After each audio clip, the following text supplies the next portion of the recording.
कार्य कोई भी हो, यदि उसे करना पड़ रहा है, इसका मतलब साफ है कि उस कार्य को करने में मन लगा हुआ नहीं है। मनुष्य जो भी कार्य बेमन से करता है, उस कार्य के निश्चित परिणाम नहीं आते हैं। वहीं दूसरी तरफ ये बात भी साफ है, मनुष्य कोई भी कार्य अपनी मर्जी और अपने समय में डूब के नहीं कर सकता है। जी हाँ दोस्तों, मैं हूँ कल्पना और मैं बड़े ही दिल से स्वागत करती हूँ आप सभी का मेरे इस चैनल पर। ये कहानी है भारत के महान संत रामकृष्ण परमहंस की, जो उन दिनों गरीबी में जी रहे थे। तो उनके कुछ चाहने वालों ने वहाँ के राजकीय मंदिर में उन्हें पुजारी के पद पर नियुक्त करवा दिया। वो राजकीय मंदिर बहुत प्रसिद्ध था और उनकी व्यवस्थाएं बड़ी ही संचालित रूप से चला करती थी। वहाँ पे सुबह में 7 बजे और शाम को 7 बजे पूजा आरती होती थी, जिसमें हजारों के तादाद में श्रद्धालु उपस्थित हुआ करते थे। शुरू में तो रामकृष्ण परमहंस भी उन श्रद्धालुओं के साथ सुबह शाम मंदिर में पूजा अर्चना किया करते थे। लेकिन रामकृष्ण तो ठहरे रामकृष्ण, वो अपने कार्य के साथ बेईमानी कैसे कर सकते थे। उनके लिए तो उनके दिल की आवाज़ ही ईश्वर का आदेश, ईश्वर का हुक्म, उनका कर्तव्य और उनकी पूजा थी। तो हुआ यूं कि परंपरा के अनुसार सुबह शाम जब पूजा होती तो भीड़ उपस्थित होती थी। लेकिन अब रामकृष्ण जो थे वो समय से पूजा ही नहीं करते थे। कभी कभी तो दिन में 2 बार भी पूजा कर लेते थे और कभी कभी 7 दिन में 1 बार पूजा करते थे। एक दिन भरी दोपहर में रामकृष्ण परमहंस पूजा करने बैठ गए। उस समय मंदिर में 10-12 लोग उपस्थित थे। वो सब मिलके पूजा में शामिल हुए और पूजा आरती हुई। और एक दिन तो हद ही हो गई। रात के 2 बजे रामकृष्ण परमहंस उठ के जोर जोर से पूजा करने लगे।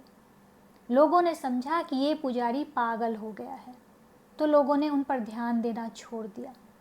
श्रद्धालुओं ने मंदिर में आना छोड़ दिया, क्योंकि अब वहाँ पे समय से पूजा आरती नहीं होती थी। तो इसीलिए जो श्रद्धालु आते थे वो दर्शन करके वापस चले जाते थे, पूजा के लिए नहीं रुकते थे। ऐसे में एक दिन वहाँ की महारानी का मंदिर में आगमन हुआ। शाम के समय जब मंदिर में पूजा हो रही थी, महारानी ने देखा पूजा के समय मंदिर खाली है, वहाँ 10-12 लोग ही उपस्थित हैं। महारानी को बहुत आश्चर्य हुआ, इससे पहले ऐसा कभी नहीं हुआ था। जब भी पूजा होती थी हजारों श्रद्धालु उपस्थित होते थे। तो महारानी ने वहाँ के लोगों से पूछा कि ऐसा क्यों है, आज श्रद्धालु क्यों नहीं आए हैं पूजा के वक्त। तो वहाँ के जो लोग थे उन्होंने महारानी को कहा कि ये सब इस पागल पुजारी की वजह से हुआ है।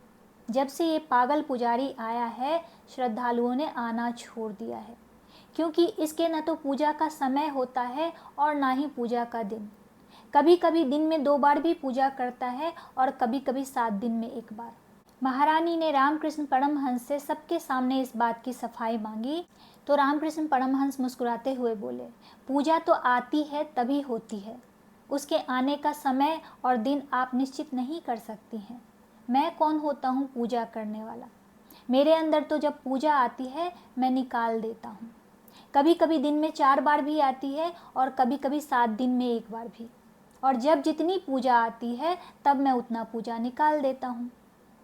ये बात पहले तो महारानी को समझ में नहीं आई, और जब महारानी ने रामकृष्ण की आंखों में देखा तो उनकी आंखों में एक सच्चाई थी, एक विश्वास था, एक श्रद्धा थी।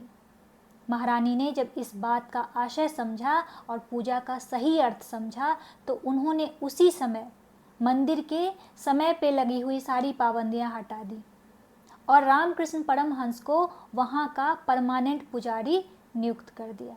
जब दिल में सच्चाई और ईमानदारी हो तो कार्य को सिद्ध होने से कोई नहीं रोक सकता है। तभी तो रामकृष्ण परमहंस इतने बड़े संत बने और उनके सानिध्य में नरेंद्र विवेकानंद बने। तो देखा आपने, अगर हम कोई भी कार्य अपने मन से करते हैं, अपनी इच्छा से करते हैं, तो उसमें एफर्ट लगाने की ज़रूरत ही नहीं होती है। और जो कार्य एफर्टलेस तरीके से होता है उस कार्य का परिणाम निश्चित रूप से अच्छा होता है। आशा करती हूँ कि मेरी ये कहानी आप लोगों को अच्छी लगी होगी। अगर लगी है और आप मेरे चैनल पर नए हो तो चैनल को सब्सक्राइब कर लो, वीडियो को लाइक कर दो, शेयर कर दो और कमेंट में सत्यमेव जयते लिखना बिल्कुल मत भूलो। चलिए अब आप सबसे विदा लेती हूँ, लेकिन जाने से पहले फिर से वही बात दोहराना चाहूँगी कि हर नामुमकिन मोड़ से गुजर के जाना है, हौसलों से कह दो मंजिल खुद बनाना है। मिलती हूँ एक नई वीडियो में एक नई कहानी के साथ, तब तक के लिए आप सबको जय हिंद।